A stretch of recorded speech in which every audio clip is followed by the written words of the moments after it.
नमस्कार, मैं हूँ रोहित खन्ना। आप देख रहे हैं बोल बच्चन और खुल के बोल में आज आपको 2 ही गेस्ट दिख रहे होंगे। मतलब मैं अपने आप को भी गेस्ट कह रहा हूँ और सर को भी गेस्ट कह रहा हूँ। स्वागत करते हैं डॉक्टर राकेश प्रकाश का। सर बहुत-बहुत स्वागत है आपका। क्योंकि हम में से कोई होस्ट नहीं है, कोई गेस्ट नहीं है, हम तो बस खबरों का आकलन करते हैं, मूल्यांकन करते हैं। हम ये जानने की कोशिश करते हैं कि हमारा ये नज़रिया क्या है खबर देखने को। निश्चित नहीं है क्योंकि वो इस वक़्त जो है वो गोवा में घूम रहे हैं। कोई बात नहीं, लेट देम एन्जॉय। हम ये देखिए आज की खबरें राकेश जी। सबसे पहली खबर ये है कि राजस्थान में कांग्रेस सब कुछ बेहतर मानकर चल रही थी, मगर पिछले दिनों कांग्रेस के राष्ट्रीय अध्यक्ष मल्लिकार्जुन खड़गे और राहुल गांधी का जयपुर में दौरा हुआ। उस दिन जो भीड़ आई उससे पार्टी में हड़कंप मचा है, ये खबरें बता रही हैं। इसके बाद जो रिपोर्ट आलाकमान को गई उसमें पार्टी में मंथन और चिंतन दोनों तेजी से हो रहा है। राहुल गांधी की जो सभा हुई उसके बाद एक और सर्वे के लिए एजेंसी को उतार दिया गया है। अब तक ये जो सर्वे हुए हैं उसके बाद अब ये फाइनल सर्वे है। मतलब टिकट आवंटन को लेकर जो देरी राजस्थान में हो रही है, कहीं ना कहीं वो कांग्रेस पार्टी के लिए चिंता का विषय है। देखिए रोहित जी, जैसा कि आपने जिक्र किया, हम सब तो कहते हैं ना कि खबरों की दुनिया के मुसाफिर हैं और खबर सही बात है। तलाशने का जो सफ़र है, वो हमारा सफ़र निरंतर चलता रहता है। चलता रहता है। कभी हम राजस्थान होते हैं, कभी मध्य प्रदेश होते हैं, कभी छत्तीसगढ़ होते हैं, कभी बिहार होते हैं, तो कभी तमिलनाडु होते हैं। तो देश के हर राज्य में एक कहते हैं ना कि अ, खबरों के मुसाफिर की तरह हमारा सफ़र जो है, वो चलता रहता है। तो उसी में अब हमारा नया मकाम और आज का मुकाम जो है, वो राजस्थान में कांग्रेस के भीतर का जो अंतर्कलह है, हम उसको टटोलने में जुटे हुए हैं कि आखिर राजस्थान की राजनीति में हो क्या रहा है, ये चल क्या रहा है। जो दल कहते हैं कि अपने आप को इंडिया गठबंधन का अगुवा मान के चल रहा था, इंडिया गठबंधन की बागडोर पूरी तरीके से अचानक से अपने हाथ में ले ली। नीतीश कुमार किनारे हो गए, ममता बनर्जी शांत हो गई, अखिलेश यादव जो है सो खामोशी की चादर ओढ़े हुए हैं। लेकिन उसको अपना खुद का घर, यानी कि अपनी खुद की जो पार्टी की सरकार है अलग-अलग राज्यों में, उसी को सँभालने में, उसी को एकजुट करने में उसको मशक्कत करनी पड़ रही है।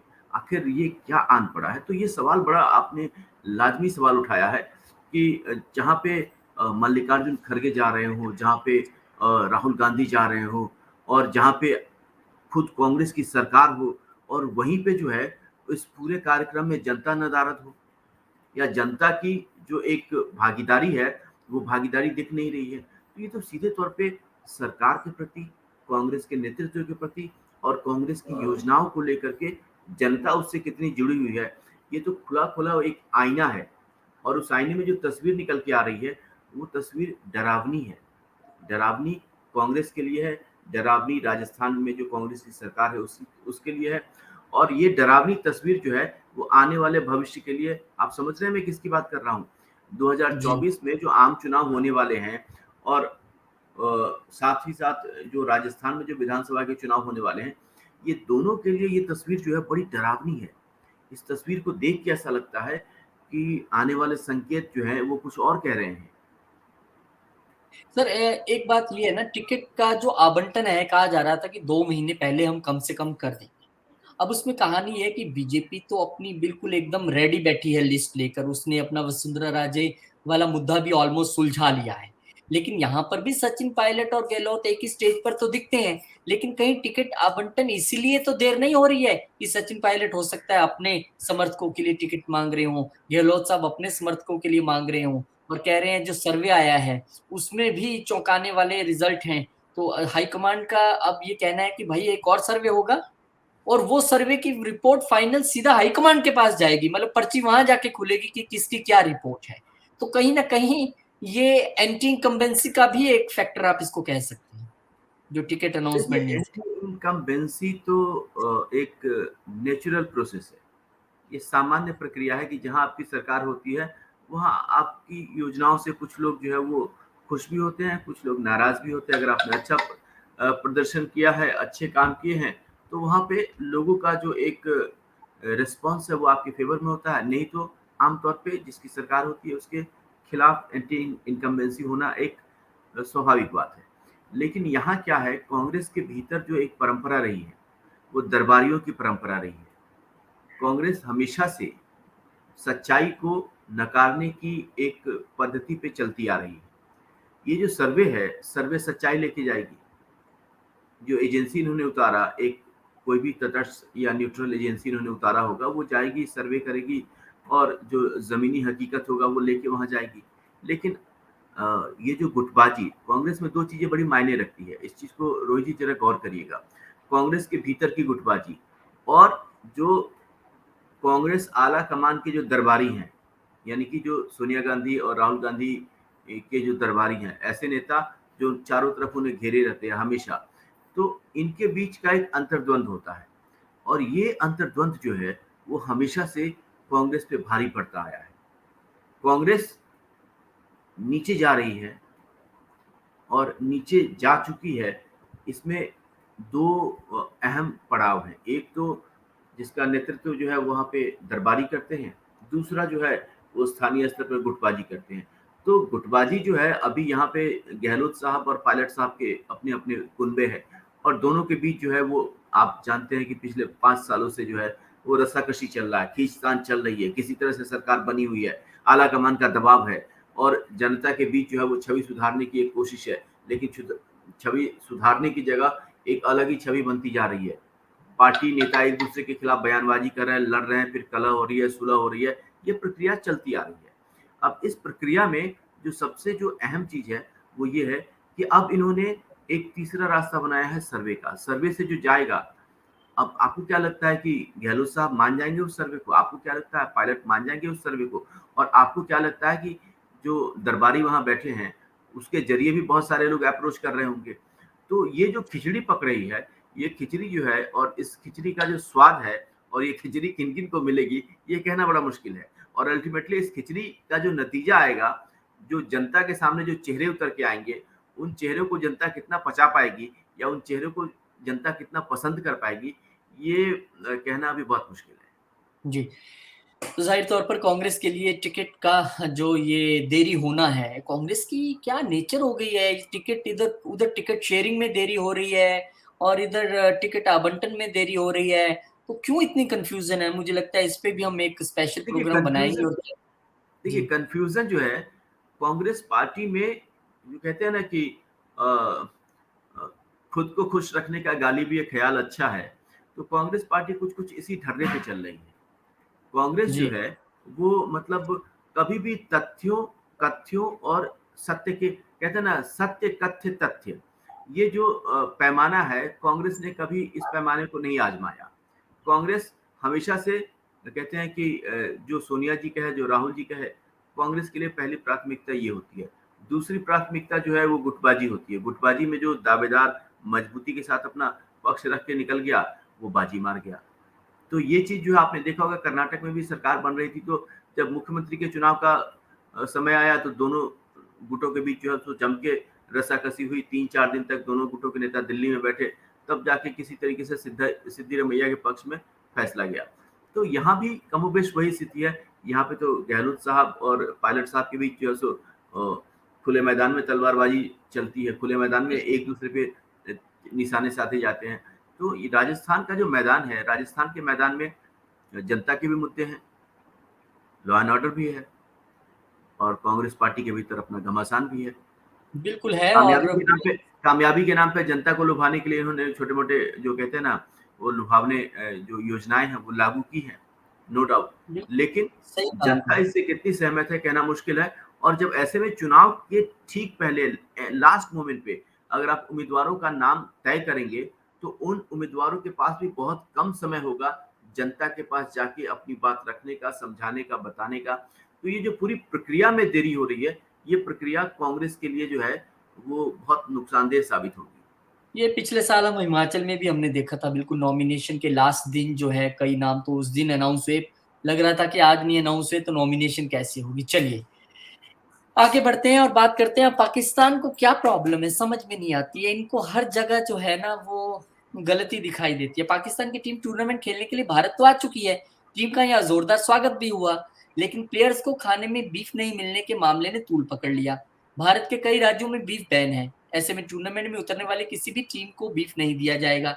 इस बीच पाकिस्तानी क्रिकेट बोर्ड के चेयरमैन जका अशरफ ने भारत को दुश्मन मुल्क बता दिया। इस कारण कई और से बोर्ड की आलोचना हो रही है। पाकिस्तान के पत्रकार सहित कहा वहां के लोग भी बीफ मामले को बेवजह बता रहे हैं। तो कुल मिला के देखा जाए तो ये समझना चाहिए कि पाकिस्तान के खिलाड़ी यहाँ क्रिकेट खेलने आए हैं कि बीफ खाने आए, पहले तो ये तय कर लो। भाई अगर खाने पीने की इतनी कमी है तो दे देंगे जाते हो, कोई दिक्कत नहीं है। पर इस मामले को उठाना कि हमें बीफ नहीं मिला, हमें बर्गर नहीं मिला, अरे पहले तय तो कर लो कि आप यहाँ वर्ल्ड कप जीतने आए हो या क्या करने आए हो। ये एक सबसे बड़ी बात है। और वहीं के पत्रकार और वहीं के लोग भी आलोचना कर रहे हैं कि यार इस मुद्दे को उठाने की क्या जरूरत है।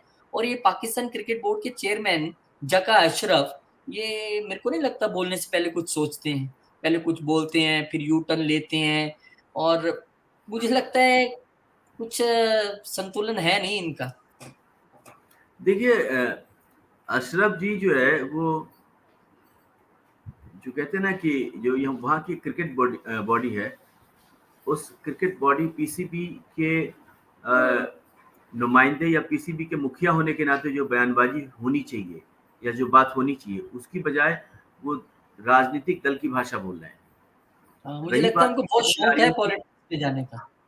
जी उनको बहुत शौक है इलेक्शन लड़ने का, तो छोड़े पीसीबी का बाद इलेक्शन वैक्शन लड़ ले।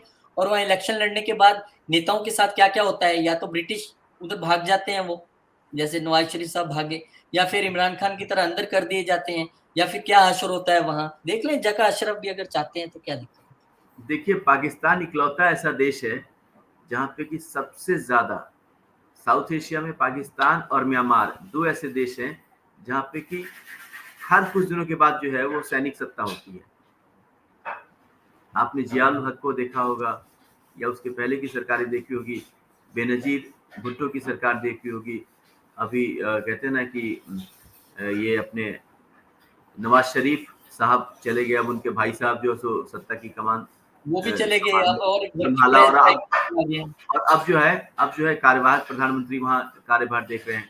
तो वहाँ पे जो एक सिलसिला है, काम करने का जो ढंग है, लोकतंत्र का जो चेहरा वहाँ पे कहते हैं ना, जो तौर तरीके हैं बड़े मतलब दूसरे तरह के हैं। हिंदुस्तान का लोकतंत्र और पाकिस्तान का लोकतंत्र, कहने को और लोकतंत्र वहाँ भी है, लेकिन उसका सोच जो बड़ी तौर अजीब है तरीका है वो स्वीकार्य नहीं है। राकेश जी, तो सोच बड़ी ये अजीब है। अगर पाकिस्तान टीम का बहुत बढ़िया स्वागत हो गया हैदराबाद में, तो उनके जो पूर्व गेंदबाज है मुश्ताक अहमद, वो कह रहे हैं कि स्वागत करने तो मुसलमान आए थे। भाई स्वागत कर रहे हैं, भारतीय आए थे। वो चाहे हिंदू हो, मुसलमान हो, सिख हो, ईसाई हो। हम नहीं पढ़ते, हम ऐसी भाषा नहीं यूज करते।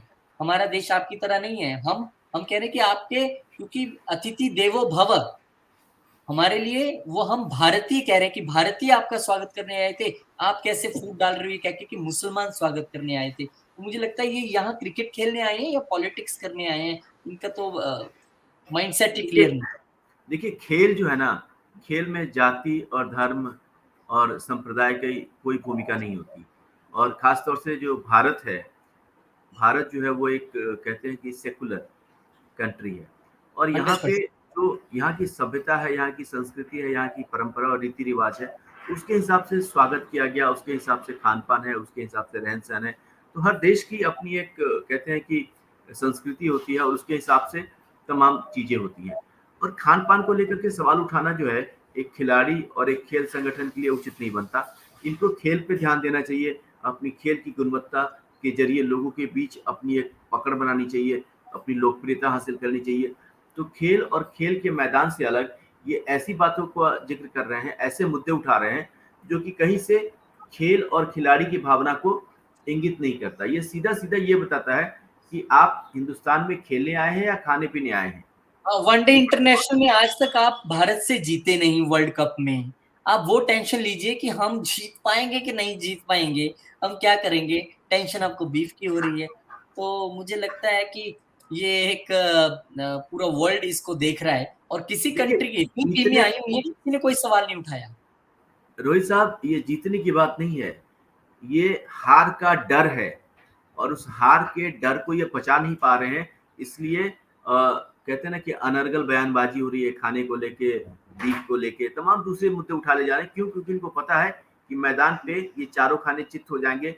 मैदान पे इनको कहते हैं कि बहुत ही बेइज्जती, या मैदान पे इनको उस करारी हार का सामना करना पड़ेगा जिसको लेकर के इनके अंदर एक घबराहट है।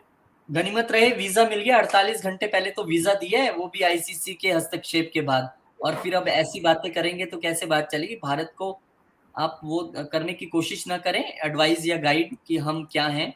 हम बेहतर पता है कि हम एक सेकुलर मुल्क है, पूरा विश्व हमें जानता है। और हम गर्व से कहते हैं, हम नहीं कहते हम क्या है, हम कहते हैं हम भारतीय हैं। हाँ, आपके वो बिल्कुल। दिमाग में वो चीजें चढ़ी हुई हैं। तो चलिए, खैर ये तो लगा रहेगा, आगे बढ़ते हैं। यहाँ भी कांग्रेस की हालत कुछ बेटर नहीं है। यूपी की बात हम करने जा रहे हैं। यूपी में कांग्रेस को 5 से ज्यादा सीटें देने के मूड में नहीं है सपा वहां पे। और उतरने से पहले ही कहीं इंडिया गठबंधन डूब ना जाए, अब तो ये भी कहा जा रहा है, क्योंकि अखिलेश यादव ने यूपी में इंडिया में अपने महत्व को साफ कर दिया है। उन्होंने साफ साफ कहा कि प्रदेश में समाजवादी पार्टी इंडिया से सीटें मांगेगी नहीं, बल्कि अपने सहयोगियों को सीटें देगी। उनके कहने का मतलब है, हम तो बड़े भाई है वहां पे भाई, हम डिसाइड करेंगे किसको कितनी मिलनी है। यूपी चुनाव 2022 की तर्ज पर समाजवादी पार्टी की कोशिश लोकसभा में तमाम राजनीतिक दलों को अपनी छत्र छाया में चुनाव लड़ाने की है। शायद ही ये कांग्रेस को मंजूर हो। यही वजह है कि लोकसभा चुनाव 2024 के लिए सीट बंटवारे को लेकर कांग्रेस और समाजवादी पार्टी के बीच एक मौन रस्साकशी चल रही है। इसको लेकर कहा जाने लगा है कि गठबंधन की नाव पानी में उतरने से पहले डूब ना जाए। जी सर। देखिए, दूध का जला छाछ को भी फूक फूक के पीता है। और आपने पिछले चुनाव में देखा होगा कि किस तरीके से अखिलेश यादव, मायावती, कांग्रेस सारे इकट्ठे हो गए थे। यूपी में सारे दल इकट्ठे हो गए थे किसके खिलाफ? बीजेपी के खिलाफ। और नतीजा क्या रहा? जनता ने सबको नकार दिया। जनता ने सबको नकार दिया। जीती कौन? भारतीय जनता पार्टी। मैं आंकड़ों की बात कर रहा हूं, मैं किसी के पक्ष या विपक्ष में अपनी बात नहीं रख रहा हूं। तो ये तथ्य और ये सच्चाई अखिलेश यादव को अच्छी तरह से पता है कि उत्तर प्रदेश में कांग्रेस का क्या जनाधार है, या उत्तर प्रदेश में कांग्रेस का क्या प्रदर्शन रहा है, और उत्तर प्रदेश में जनता किसे चाहती है। ये बात जो है वो अखिलेश यादव भली भांति जानते हैं। ये वही उत्तर प्रदेश है जहां कांग्रेस का जो चेहरा है, या कांग्रेस पार्टी की जो राजनीति है जिसके चारों तरफ घूमती है, जिनका नाम राहुल गांधी है, ये वही राहुल गांधी है जो उत्तर प्रदेश में अपनी पारंपरिक सीट, जहां से राजीव गांधी चुनाव लड़ते थे, जहां से राहुल गांधी चुनाव लड़ते थे, और वो चुनाव और वो सीट तक हार गए। उत्तर प्रदेश में कांग्रेस की सिर्फ एक ही सीट बचती है, वो है रायबरेली की, जहां से सोनिया गांधी किसी तरह चुनाव जीतती है। तो ये बड़ा कहते हैं कि एक डरावना सच है कांग्रेस के लिए उत्तर प्रदेश में। और इस पे मंथन की जरूरत है, इस पे चिंतन की जरूरत है, इस पे रणनीति बनाने की जरूरत है, और कैसे जनता के बीच जमीनी स्तर पर कांग्रेस काम करे, पहचान बनाए और लोगों का विश्वास जीते, ये सवाल अहम है। और इस सवाल से भली भांति अखिलेश जी परिचित हैं। कांग्रेस को अगर टिकट दिया तो वो सीट से हाथ धो लिया। इसलिए अखिलेश जी ने साफ साफ कर दिया है कि कांग्रेस को गिनी चुनी सीट दी जाएगी, गिनी चुनी। और वो भी कौन सी सीट दी जाएगी इसका निर्धारण जो है वो समाजवादी पार्टी करेगी। ये उन्होंने अभी ही साफ कर दिया है। यानी कि कांग्रेस को वही सीटें दी जाएगी जिसपे कि अखिलेश यादव या उनकी पार्टी के उम्मीदवार जीतने की स्थिति में नहीं होंगे, या फिर वो सीट दी जाएगी जहां कांग्रेस एकदम से कि हाँ कांग्रेस में जीती जाएगी। तो ये देखिए, वो दो कैटेगरी है जिसके आधार पे ये इनका काम करने का इरादा है। और इसके बेस पे जो है समाजवादी पार्टी कांग्रेस के लिए कुछ सीटें छोड़ेंगी। आप 5 की बात कर रहे हैं, मैं तो कह रहा हूं कि 5 की जगह पे अगर 3 भी कांग्रेस को मिल जाता है या 4 भी कांग्रेस को मिल जाता है, तो वो 4 सीट भी अगर कांग्रेस जीत ले उत्तर प्रदेश में अपने बूते या गठबंधन के बूते, तो बड़ी बात होगी। बिल्कुल 80 में से एक सीट अभी है, सिर्फ एक मेंबर पार्लियामेंट है रायबरेली। हम्म, और आपको अखिलेश यादव 5 गुना ऑफर करें, मतलब 5 सीट, उसमें से 3 तो मुझे क्लियर नजर आते हैं कि रायबरेली, अमेठी और वाराणसी। ये सीट तो क्लियर नजर आती है। हो जाए एक आधी, जहां से राज बब्बर पहले जीत रहे, आगरा हो सकती है, एक आधी कोई और हो जाएगी। तो मुझे लगता है देखिए ये देखिए, बनारस की सीट आप भूल जाइए। बनारस की सीट पे जो अजय राय की आप बात कर रहे हैं, जिसको अभी कांग्रेस ने उत्तर प्रदेश में पार्टी का अध्यक्ष बनाया है, अजय राय जो है वो बनारस में अपनी विधानसभा की सीट तो जीत नहीं पाते। एक बार वहां जीते तो थे उन्होंने टिकट। ऑफर किया है कि वहां से प्रियंका गांधी आके चुनाव लड़े वाराणसी से, और पूरी पार्टी देखिए लगा। देखिए, पार्टी ने इस स्टैंड से पल्ला झाड़ लिया था, मैं आपको बता दूं। पार्टी ने सीधे सीधे इस बयान से पल्ला झाड़ लिया था और ये कहा था कि ये अजय राय की अपनी निजी राय है, यानी कि उनका अपना निजी बयान है, पार्टी का इससे कोई लेना देना नहीं है। और बाद में अजय राय को भी ये कहने पे मजबूर होना पड़ा कि ये उनकी निजी राय है और वो ऐसा चाहते हैं। पार्टी के उनका अध्यक्ष ऐसा हैं, कोई इरादा नहीं है। पूरी पार्टी के अध्यक्ष हैं यूपी के, उनकी राय निजी राय एक ये कांग्रेस में एक बड़ा आजकल कल्चर और पार्टियों में भी है कि जो बात तो पसंद आ जाए, जो डायलॉग हिट हो गया वो पार्टी का है, जो डायलॉग फ्लॉप हो गया, मुश्किल में डाल दिया, वो इनकी निजी राय है। ये आजकल पॉलिटिक्स में बड़ा ट्रेंड चल रहा है। और देखिए अजय राय राजनीति पार्टी के अध्यक्ष हैं यूपी के, उनकी राय पार्टी की राय है। देखिए मैं आपको ये बता रहा हूँ कि पार्टी का अध्यक्ष अगर कोई बात कहता है तो स्वाभाविक तौर पे लोग उसे पार्टी की राय मानते हैं या पार्टी का बयान मानते हैं। लेकिन यहाँ स्थिति कुछ और है। कांग्रेस में कहते हैं ना कि एक एक कदम जो है आजकल फूक फूक के रखने की जो है वो एक रवायत शुरू हो गई है। और आप देखेंगे कि हर वो बयान जो कांग्रेस के नेता देते हैं, अब उस बयान की समीक्षा होती है और फिर उसके आधार पर यह तय होता है कि इस बयान के फायदे हैं या नुकसान है और उसी आधार पर तुरंत उस बयान से विड्रॉ किया जाता है। तो अजय राय का जो बयान है कि वाराणसी से प्रियंका गांधी चुनाव लड़ेंगी, आप सोच के देखिए कि प्रियंका गांधी अब तक कितने चुनाव लड़ी हैं और किस सीट से चुनाव लड़ी हैं। उन्होंने हमेशा जो है पार्टी के लिए प्रचार किया है और ऐसे में अचानक से लेकर के उनको वाराणसी की सीट से उतार देना, कांग्रेस अपने ही कहते हैं ना कि जो राहुल गांधी, सोनिया गांधी और प्रियंका गांधी जिसके इर्द गिर्द कांग्रेस की पूरी राजनीति घूमती है, अपने ही अहम चेहरों को इस तरीके से संकट में नहीं डालेगी। बिल्कुल, वाराणसी से तो बड़े बड़े लोगों ने किस्मत आजमा के देख ली, पर वहां पीएम मोदी के सामने जो कोई खुद टिक को पाए ऐसी जो संभावना खुद को नहीं। राजनीति का तुर्रम खां कहते हैं, वो भी बनारस में जाके अपनी जमानत जब्त करा के वापस आ चुके हैं और चुपचाप शांत बैठ गए। तो सही कहा आपने कि यहाँ मुश्किल है बहुत ज्यादा। और यूपी में मैं तो सुन रहा था खड़गे साहब भी कह रहे हैं कि उनको भी चुनाव लड़ाने की कोशिश है, कि वहां पे एक वर्ग की वोटों पे इनकी नजर है। लेकिन चलिए, अभी तो बहुत कुछ होना है, आगे बढ़ते हैं। और टीएमसी के नेता 2 और 3 अक्टूबर को सर केंद्र सरकार के खिलाफ विरोध प्रदर्शन में भाग लेने के लिए ट्रेन से दिल्ली आ रहे हैं।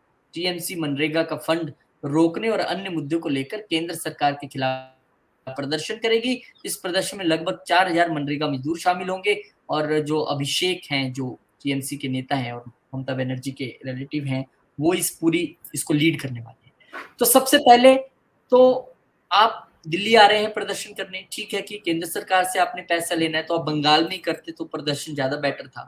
दूसरा, अब आप इंडिया गठबंधन का हिस्सा हैं, तो अगर आप अकेले प्रदर्शन करेंगे, कांग्रेस अपना कुछ अकेले करेगी, दूसरी पार्टी कुछ अकेले करेगी, तो गठबंधन का क्या मतलब है। तो यहाँ पर मुझे लगता है गठबंधन के जो सहयोगी हैं उनकी भी जरूर इस पे नजर होगी कि यार ये तो फिर अपना अपना चलना शुरू हो गया, मतलब क्या रह गया गठबंधन का।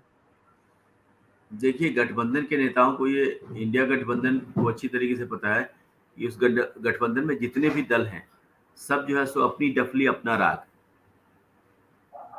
बस चुनावी फायदे के लिए, देश में एक चुनावी माहौल तैयार करने के लिए, जनता को भ्रम में डालने के लिए कि हम एक हैं, हम एक हैं। तो ये एक कहते हैं ना कि ये गठबंधन दरअसल वोटों का गठबंधन है। लोगों का वोट एकमुश्त मिले, बस इसका मकसद वही है। ना तो इनके बीच कोई रीति है, ना कोई नीति है, ना कोई इनका अपना संयोजन है और न ही इनका कोई एक साझा कार्यक्रम है।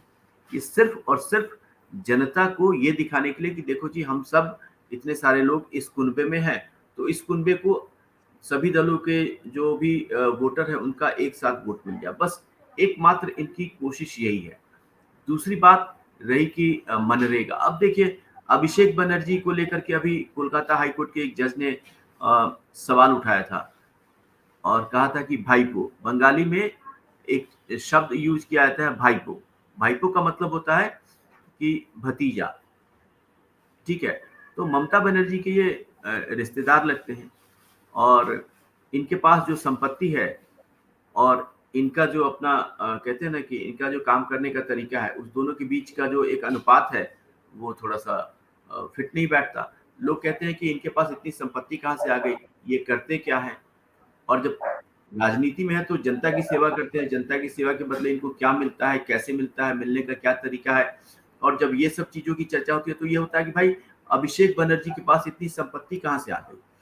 कोलकाता जैसे शहर में इतना बड़ा मकान कैसे आ गया? इतनी मल्टी स्टोरी बिल्डिंग कैसे आ गई? 4 मंजिला या 5 मंजिला जो भी अखबारों में छपता रहता है।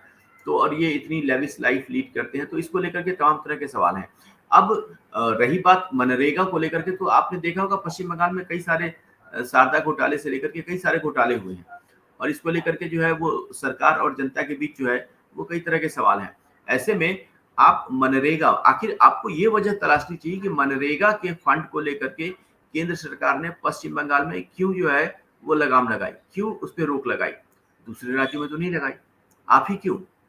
क्योंकि कहीं न कहीं इस बात के संकेत मिले हैं कि जो राशि मनरेगा के लिए जा रही है, वो राशि सही हाथों में सही तरीके से, या उस राशि का सदुपयोग नहीं हो रहा है, और इसी को ध्यान में रख कर के केंद्र सरकार ने पश्चिम बंगाल में मनरेगा की राशि पे रोक लगाई है।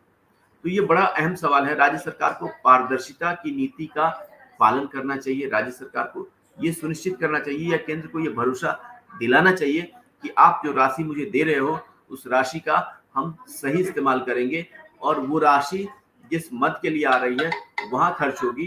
तो अगर ऐसा हो जाए तो समस्या का समाधान हो जाए, ये प्रदर्शन की नौबत ही ना आए। लेकिन आप क्या कर रहे हैं?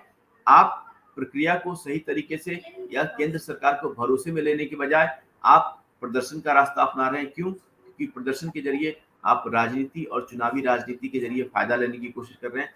तो ये कहीं ना कहीं, इससे आम लोगों का फायदा कितना होगा, मजदूरों का फायदा कितना होगा, ये देखने वाली बात है। लेकिन जो दिखता है वो ये है कि इस मुद्दे को आधार बना करके पश्चिम बंगाल की सरकार जो है वो चुनावी राजनीति में फायदे लेने के लिए अलग अलग बहाने ढूंढ रही है।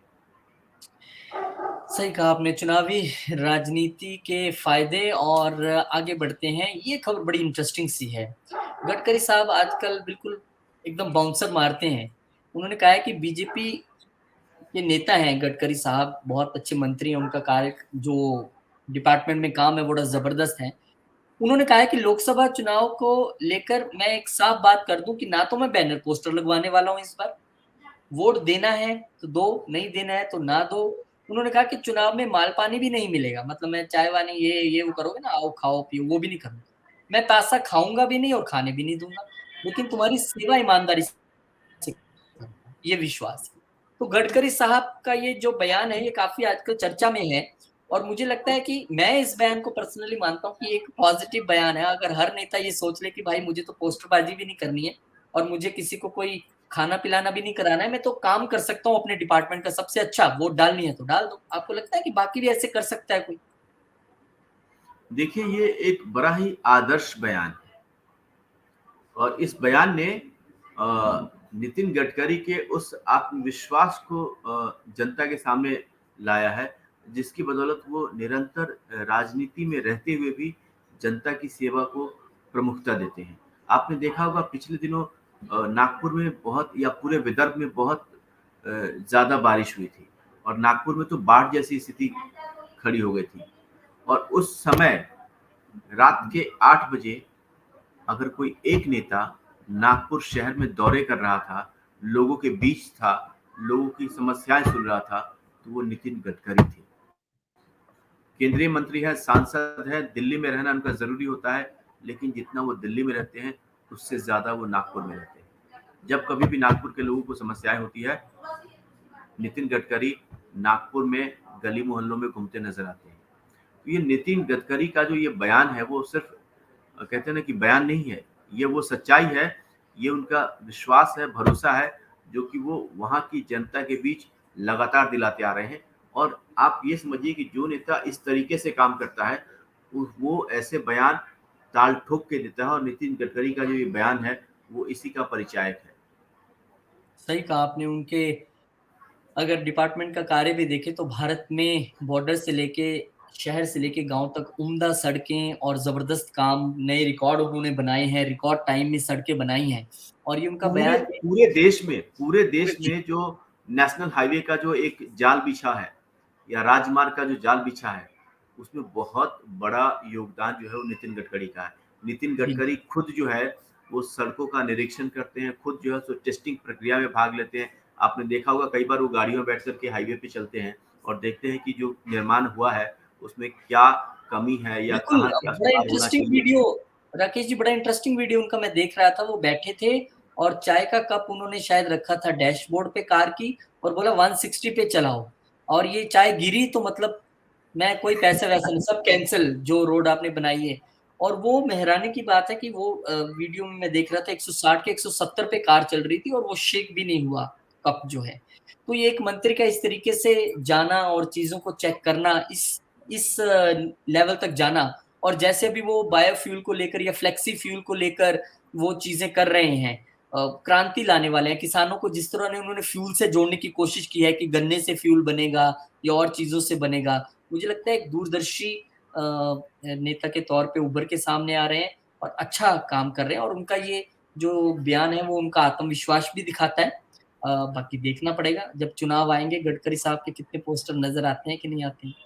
हाँ, ये भी बात है और दूसरी बात ये है कि गडकरी साहब जो है ना मतलब जो विदर्भ के बहुत ही लोकप्रिय नेता के तौर पे जाने जाते हैं। विदर्भ में एक समय विदर्भ को किसानों की आत्महत्या के लिए जाना जाता था। आज विदर्भ में जो है वो विकास की चर्चा हो रही है। विदर्भ में मेट्रो रेल है। विदर्भ में जो है वो आप देखेंगे नागपुर शहर में हर जगह आपको फ्लाईओवर दिखेगा। कहीं पे भी आपको यातायात या सड़क पे जाम नहीं दिखेगा। और कहते हैं कि ट्रेन की सुविधा, मेट्रो रेल की सुविधा, राजमार्ग की सुविधा और तो परिवहन को लेकर के जो है वो कहीं पे भी आपको कोई चीज़ वहाँ पे कोई कमी नज़र नहीं आएगी और सांसद के तौर पे भी इनकी अपनी एक अलग छवि है। लोगों के बीच रहने वाले नेता के तौर पे जाने जाते हैं, तो ये बहुत ही इम्पोर्टेंट बात है और ये बात जो है, इस बात को उन्होंने अपने बयानों के ज़रिए सही साबित किया है और लोगों को खुले तौर पे ये संदेश देने की कोशिश की है कि इस बार नितिन गडकरी चुनाव मैदान में होंगे तो पोस्टर और बैनर के जरिए नहीं बल्कि उनका काम उनके लिए पोस्टर और बैनर का काम करेगा। चलिए, बहुत-बहुत शुक्रिया, बहुत धन्यवाद राकेश जी, आपने समय निकाला और खबरें एनालाइज़ करने में हमें मदद की और मैं दर्शकों का भी बहुत-बहुत शुक्रिया करता हूँ और रिक्वेस्ट करता हूँ कि चैनल को सब्सक्राइब ज़रूर करें आप और इसको वीडियो को लाइक भी ज़रूर करें और जो हमारा एक अन्य कार्यक्रम जो आज रिलीज़ अभी हो गया होगा, 8 बजे होना था, बिहाइंड द सीन्स वो भी ज़रूर देखें, आपको ज़रूर पसंद आएगा और कमेंट करके बताएँ भी ज़रूर और जो खबरें हम एनालाइज़ करते हैं, आप भी बहुत अच्छे एनालिटिक हैं, जितने हमारे दर्शक हैं, वो भी एनालिसिस करके नीचे लिखें कमेंट में कि आप इस खबर के बारे में क्या सोचते हैं। बहुत-बहुत शुक्रिया राकेश जी, धन्यवाद। मिलेंगे आपसे एक नई जानकारी के साथ नए बुलेटिन में, तब तक के लिए नमस्कार।